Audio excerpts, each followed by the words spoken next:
Hello 8th graders. Your new video is for section 10.2, which is on analyzing scatter plots.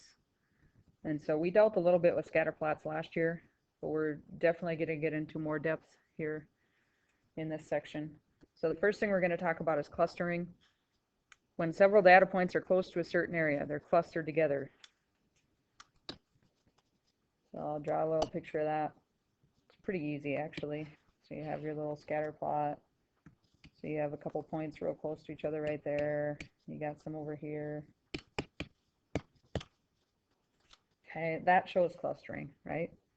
These right here, these ones, they're real close together. And then you can always have some that aren't. But anytime there's some that are real close to the same spot like that, that's called clustering. So then outlier, a number that is way higher or way lower than the rest of the data. So let's say I have some dots on here. I've got a couple little clusters, and then I've got one dot way over here that's kind of not by anything else.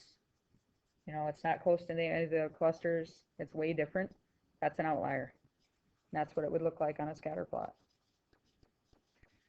So then we're going to make a scatter plot for the data in this table, and we're going to identify any clusters or outliers that there might be. And so I'm going to pause this so that you don't have to watch me for 5 minutes make this scatter plot. I shall return. All right, so here is my scatter plot for these family grocery bills per week.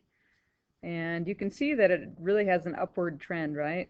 They're all starting here and then they're kind of going up, except you got this one right here that's kind of different than the rest, right? That would be your outlier. So you can see, look at the table, they're going up, up, up, and then all of a sudden a family of 6 only pays 115. So maybe they're just really smart, they're one of those extreme couponers, and they save a lot of money that way. It could be. There is no clustering because they're kind of all just the same space apart, but there is one outlier. Positive association, so when both data values increase at the same time, you have something called positive association. So actually I could go back and look at this. Whoa. Go back and look at this. That pretty much has positive, right? As the family members increase, their bill increases. See, they're both increasing at the same time. That's positive. And so positive will have this kind of a trend. It will be going uphill. And there can be a lot more dots on here. It doesn't matter, but as long as it's starting in the lower left and going to the upper right, just like slope, that's positive.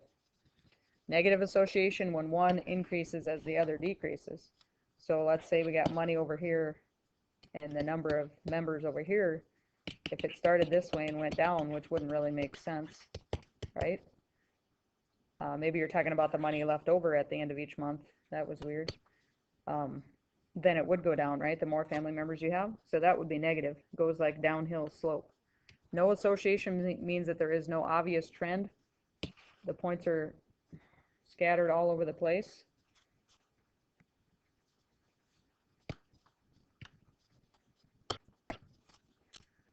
So here is an example of no association. The points are just kind of like you took a paintbrush and just threw it at the wall, right? There's no pattern. It's not uphill, it's not downhill. It's just whatever.